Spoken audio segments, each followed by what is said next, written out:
Welcome to SV news. Bhuvanagiri పట్టణ కేంద్రంలో ఏర్పాటు చేసిన భువనగిరి పార్లమెంటు గిరిజన మోర్చా సమ్మేళన కార్యక్రమానికి ముఖ్య అతిథిగా హాజరైన భువనగిరి మాజీ పార్లమెంటు సభ్యులు, ప్రస్తుత బీజేపీ అభ్యర్థి డాక్టర్ బూర నర్సయ్య గౌడ్. ఈ సందర్భంగా వారు మాట్లాడుతూ గిరిజనులను హక్కుల చేర్చుకుని బీజేపీ ప్రభుత్వంపై ఓ గిరిజన మహిళను రాష్ట్రపతిగా నియమించిన ఘనత ప్రధాని మోదీ బీజేపీ పార్టీకే దక్కిందని అన్నారు. అనంతరం గిరిజన మహిళలతో కలిసి కాసేపు నృత్యం చేశారు. ఈ కార్యక్రమంలో గిరిజన మోర్చా నాయకులు, గిరిజన మహిళలు తదితరులు పాల్గొన్నారు.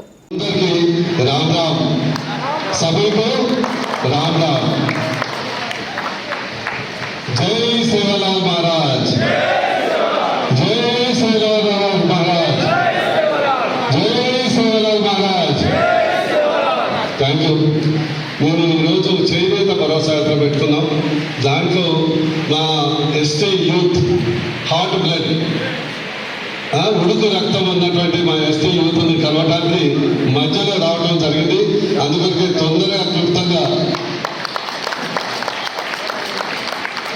తొందరగా మాట్లాడి ముగిస్తాను. నేను ఒక్కడే తెలుసుకోండి, రెండు విషయాలు స్పష్టంగా. మనం దేశంలో మోడీ గారు ఎందుకు ఉండాలో మనం చెప్పాలి, భువనగిరిలో బూరా ఎందుకు ఉండాలో మనం చెప్పాలి. రెండే అంశాలు. దేశంలో మోడీ గారు ఎందుకు ఉండాలంటే, రామాయణం 3 ముక్కల్లో చెప్పాలంటే ఏం చెప్తారు? కట్టే కొట్టే తెచ్చే, కట్టే కొట్టే తెచ్చే. మోడీ గారు దేశంలో మరోసారి ప్రధానమంత్రి ఎందుకు ఉండాలంటే, నా తరఫున 3 ముక్కలు చెప్పండి. Modi is equal to 3D. Modi గట్టిగా, మోడీ 3D, మోడీ మోడీ మోడీ 3D అంటే దేశం, ధర్మం, డెవలప్మెంట్.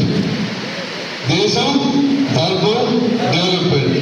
దేశం కొరకు ఆర్టికల్ 370 రద్దు చేసిండు, నోట్ల రద్దు చేసిండు, కాశ్మీర్ని మన అంతర్గత భాగం చేసిండు. అదేవిధంగా దేశ సైన్యాన్ని మజబూత్ చేసేది.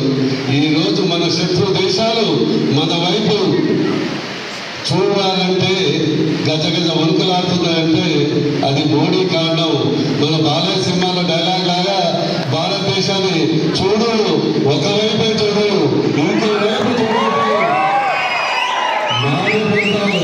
మోడీ వైపు చూడొద్దు, భారతదేశం వైపు చూడొద్దు, మా బంగారం వైపు చూడొద్దని మోడీ గారు. అందుకొరకు మోడీ గారు ఉండాలి. బూర నర్సయ్య గారు భువనగిరిలో ఎందుకు ఉండాలంటే, మోడీ ఢిల్లీలో ఉంటే రక్ష దేశానికి, భువనగిరిలో ఉంటే భువనగిరికి సురక్ష.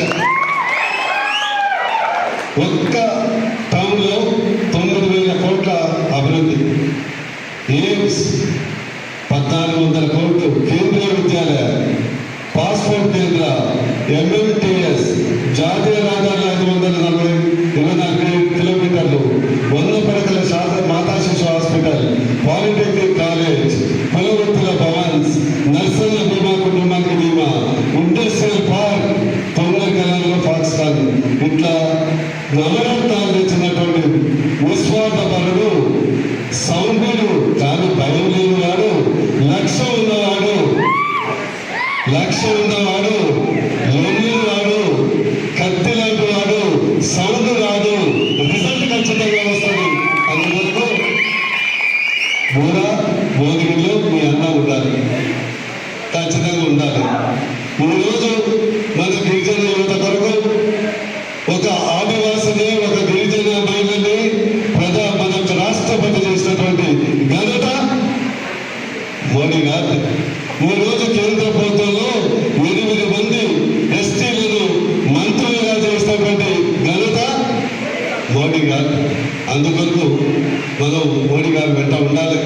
ఈరోజు నాకు విజ్ఞప్తి, సెంట్రల్ గవర్నమెంట్ మనకు గిరిజన యూనివర్సిటీ ఇవ్వడం జరిగింది. దాన్ని అద్భుతంగా మనం ఉపయోగించుకోవాలి. రేపు నేను వస్తే ఎస్టీ సైనిక్ స్కూల్స్ కూడా తేవడానికి ప్రయత్నం చేస్తామని సందర్భంగా తెలియజేస్తున్నాను. ఎందుకంటే మన వాళ్ళు నాయక్ అంటేనే సైనికుడు, నాయక్ అంటేనే పవర్, లీడర్, నాయక్ అంటేనే లీడర్. ఆ లీడర్ సైన్యంలో చాలా మంది ఉన్నారు. వాళ్ళ కొరకు ప్రత్యేకమైనటువంటి సైనిక్ స్కూల్స్ కూడా కూడా మనం ప్రయత్నం చేద్దామని ఈ సందర్భంగా తెలియజేస్తున్నాను. ఇకపోతే మోడీ గారు ఎస్టీల కొరకు అనేక స్కీమ్స్ ఉన్నాయి. Venture capital fund, Mudra loans, sub plan, గిరిజన ఉత్పత్తుల మార్కెటింగ్ సంస్థ, ఇట్లా చాలా ఉన్నాయి. మనం ఏంటంటే మన ప్రభుత్వం లేక సరిగ్గా ఉపయోగించుకోవట్లేదు. దాని ఒకటే లక్ష్యం మీ అందరికీ తెలుసు.